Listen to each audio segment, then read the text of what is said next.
Hey guys, it's Ryan with Mom on Mission, and today I'm bringing you what we read in February 2020. I'm still having a hard time saying that. So this month I did quite a bit of audiobooks again, but I'm also doing a lot of nonfiction here lately. I haven't gotten real into my fiction because I've just had a lot of nonfiction that I'm wanting to get done, and I'm doing different Bible studies and stuff on. So for nonfiction, I've been listening through Alexander Hamilton.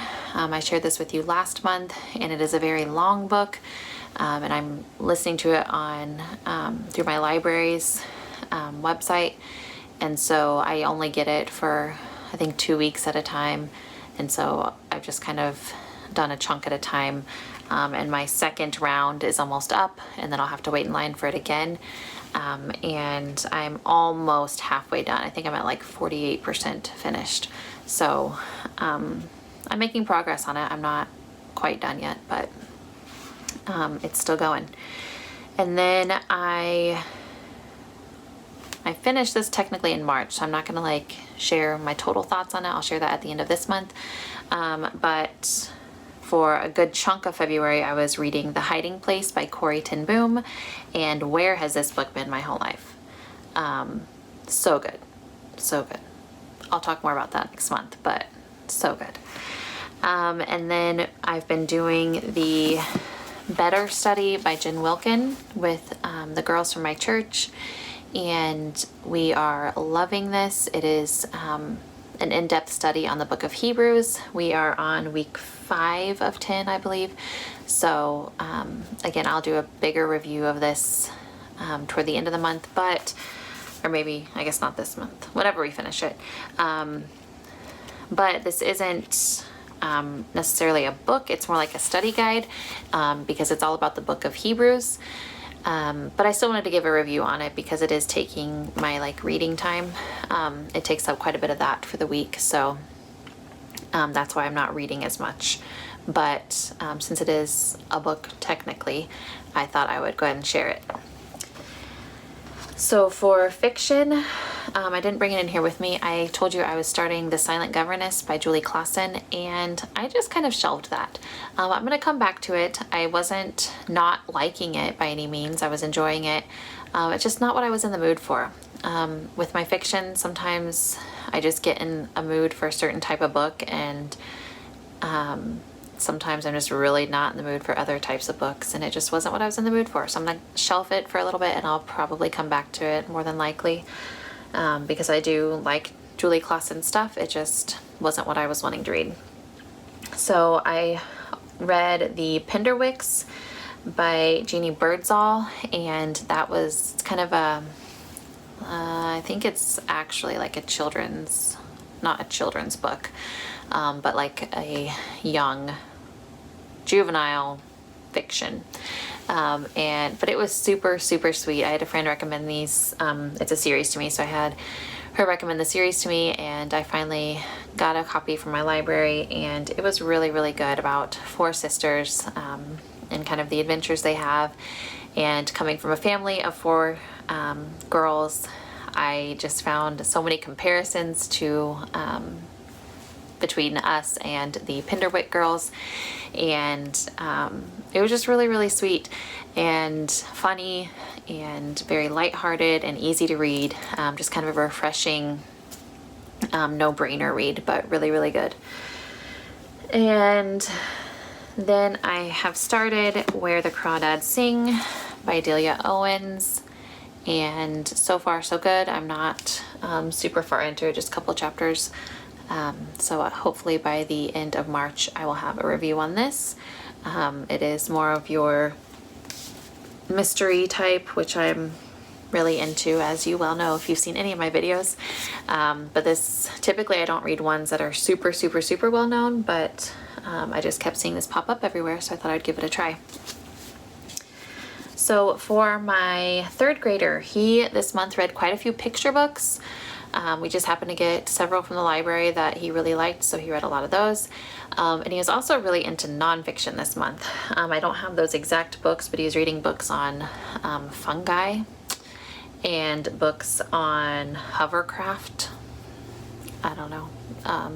He was learning things and sharing them with me, and he seemed to really like them, so I let him keep reading. But he did read 3 chapter books. He read Ranger in Time, Race to the South Pole by Kate Messner, and I believe it was Megan over at Pennies and Salt that suggested the Ranger in Time series for us, and he is really loving that, so thank you, Megan, for that.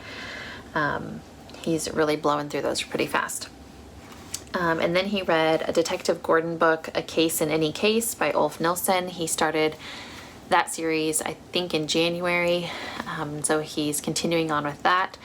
It's taking us a while to get those in because there was only a couple of them at our actual library. We had to request them from other libraries, so we have to wait for those to get in one at a time. But he gave Ranger in Time and A Case in Any Case a thumbs up.